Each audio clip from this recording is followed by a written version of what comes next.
Hey, welcome back. It's a Thirsty Thursday edition of Liquid Lunch on Newsmax TV. I'm John Tobacco.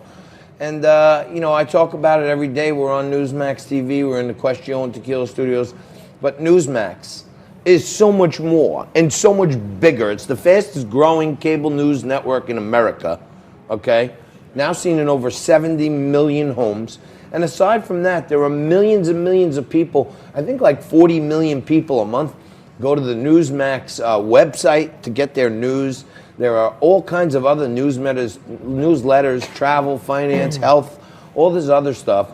And some of the greatest op-eds and pieces are written on Newsmax. Well, there's one on there today that's getting a great deal of attention, and this one was written by someone who's currently in federal prison. Okay. Written by former Illinois Governor Rod Blagojevich. He wrote in a brand new op-ed, which you could read at newsmax.com, wrote in a brand new op-ed from federal prison that Democrats in the House, led by Speaker Nancy Pelosi, would have impeached President Abraham Lincoln for obstructing Congress, for trying to end slavery. Now, it's a Democratic governor. Now, admittedly, this is a Democratic governor that is hoping for a presidential pardon or some clemency. But he wrote that Lincoln's decision to avoid Congress and issue the Emancipation Proclamation would have infuriated Pelosi, as it did Lincoln's political foes at the time, Democrats who represented southern slave-owning states.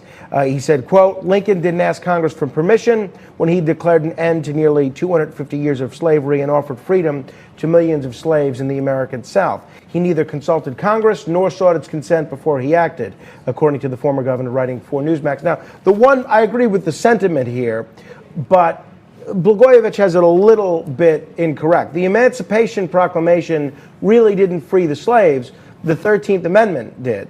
The Emancipation Proclamation freed only the slaves that were in the Confederacy.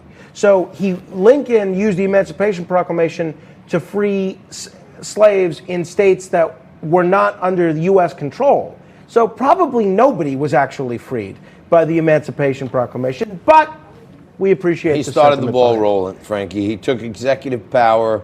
It's always the Democratic Party, and they're the party of inclusion, the party of equality, and all this stuff. It was the Democratic Party that was loaded with Klansmen, and it was the Republican Party, as Frank just pointed out, led by Lincoln, that at least started the process of freeing the slaves. And many people forget that.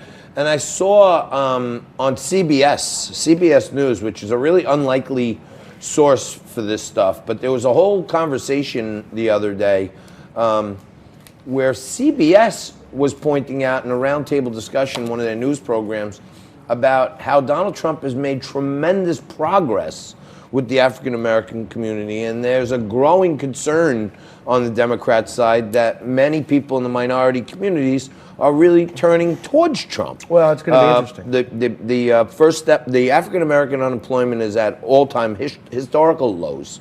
The First Step Act, which basically overturned the crime bill that Joe Biden took credit for, that unfairly incarcerated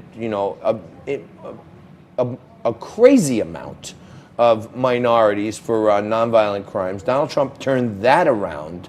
So even CBS had to cave in a little bit here, Frankie, and admit that Donald Trump is doing some really good things for the minority communities, and that's a bad sign for the Democrats as well. Well, a lot of people are concerned about the threats that are going back and forth between President Trump and the supreme leader of Iran.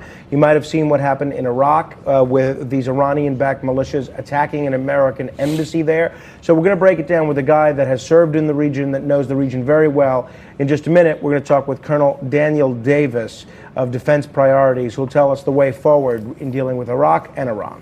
Our go-to guy when we want to get the real deal.